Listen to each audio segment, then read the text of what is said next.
С какой любовью Халида Керамова читает биографию Габдуллы Тукая, с таким же чувством она учит школьников татарскому языку. За 19 лет у выпускницы Тобольского педагогического института позади многочисленные конкурсы профессионального мастерства. 2 победы на региональном уровне. А в феврале 2016 года Халида Керамова заняла 3-е место среди учителей татарского языка по России.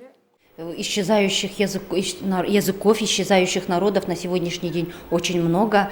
И если мы не будем обучать татарскому языку, мы не будем, если преподавать, если ребенок не будет изучать, то и нам недалеко до исчезновения, наверное. К счастью, ученики школы в деревне Казарова и их родители не отказываются от изучения татарского языка.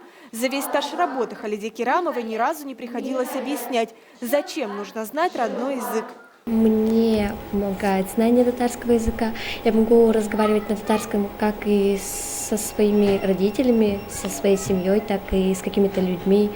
И татарский язык помогает мне знакомиться также с какими-то людьми интересными. Балалар, Габдулла Тукайның туган көне кайчан була?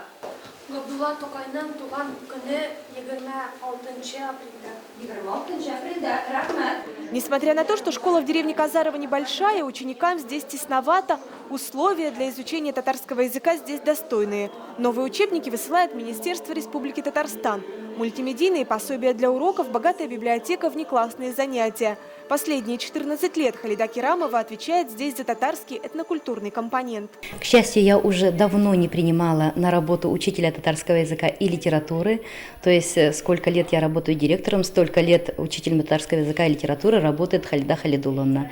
И, соответственно, это человек, который сам себя совершенствует, который посещает очень много различных метод объединений, курсов. И, соответственно, на сегодняшний день она уже готова сама делиться опытом. Среди учеников Халиды Керамовой немало призеров и победителей областных и всероссийских олимпиад по татарскому языку и литературе. Но для нее гордость – это не победы, а уже то, что ученики приходят в класс. Они приходят ко мне на урок татарского языка, и у нас татарский, да, татарский. Вот они не отказываются, что мы не будем обучать. Они приходят ко мне, они изучают язык, они выполняют домашние задания, они активно вовлекаются во все конкурсы, во все мероприятия. А еще Халиде Керамовой ласкает слух, когда она слышит татарскую речь в школьных коридорах, и вместо «здравствуйте» от учеников звучит «Исян Месес». София Хайруллина, Рамиль Нигматуллин, ТНВ, Тюмень.